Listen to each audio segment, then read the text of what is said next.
the water, the beautiful water, where our ancestors dreamed.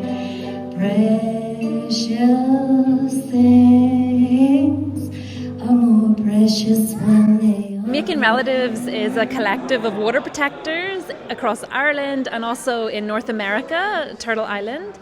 And we've been organising for the last few years, bringing together communities resisting extractivism. Back in 2018, we had a visit from Chaz Jewett, who's a Lakota water protector who was involved in Standing Rock. With her, we visited communities resisting extractivism on the island of Ireland, and we visited Leitrim and the Sperrins. That Love Leitrim thing, that had a huge impact on the world. I've seen that many, many times, but the first time I saw it was here. And why did that come? Is because those people wanted to tell their community that we have to love this place. And that's community. That's breaking down barriers, and that's creating change, and that's changing the paradigm. So you guys are doing that here, and so we just want to come and support and appreciate you. It's an absolute pleasure to see Chaz do it again. Chaz came over, was it 3 or 4 years ago, and made an amazing impact on all of us.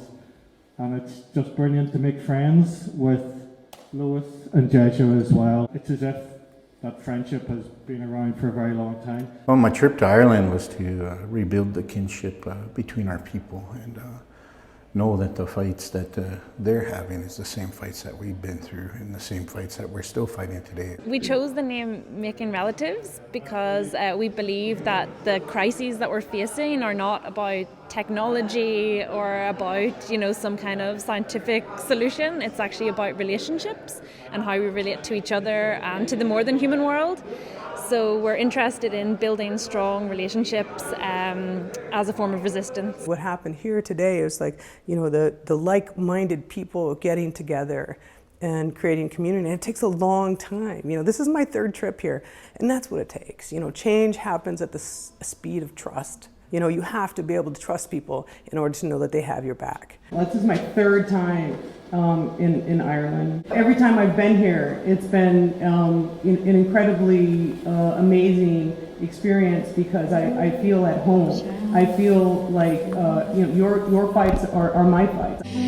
Some precious things are invisible to me, like chemicals and toxins and agreements and secrecy. Water, the beautiful water, where our ancestors dream. For me, as a Lakota, coming to Ireland, I feel very welcomed here.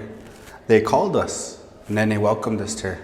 Then the action is actually doing the healing and teaching, and then we'll be doing the releasing. So that's why I'm here, to help. I'm a helper. The similarities that I see is that we're still having the troubles with the governments that came in and colonized and assimilated us through their way of being. So, the obvious one is colonization, right? We've both been colonized.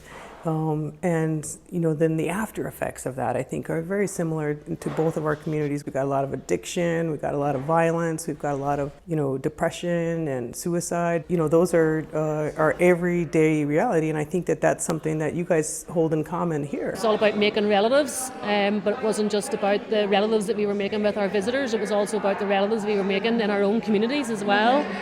People were coming together, and now there's relationships developing there. We can take care of each other. We can take care of everyone's mental health. We can take care of everyone's physical health, but we choose not to, and those are policy choices. And our job here as, I think, organizer and activists are to, imagine a new world and to give people the words to create that world, right? It's about the nation building between both ethnicities or both groups to find the better pathway for each other. The Lakota and other tribal nations, they have a spiritual practice of making relatives, like not just with other humans, but also with all life. So really, we're taking that teaching and making it a reality. Sometimes we call the buffalo to help us, because the buffalo are our teachers. How to protect. You always put the young and the women in the middle. The warriors would be on the outside, protecting the family. And then the elders would give themselves if they had to. You know, so those buffalo taught us a lot of things. Not to run away from the storm, to face the storm.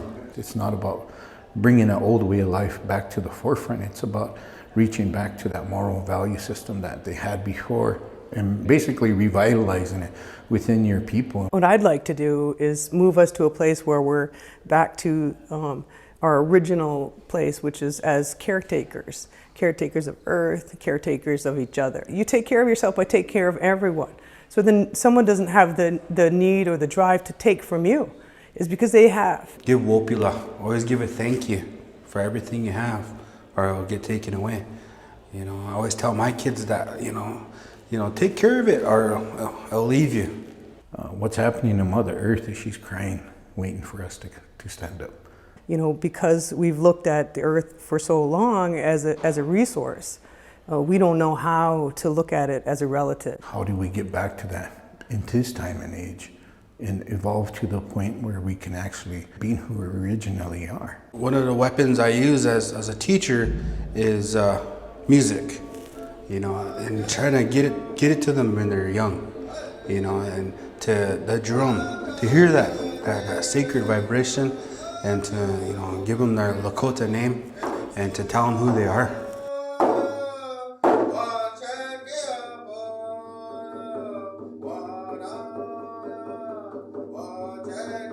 And if we don't know who we are, then we don't know where we're going to be.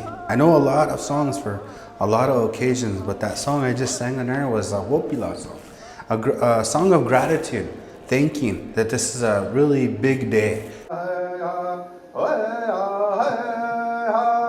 Very grateful and honoured to receive our visitors, you know, and it was like a deeply meaningful experience, and one that we'll never forget, and hopefully our visitors won't forget it either, and that we will go on walking with them as we create this world that we want to live in.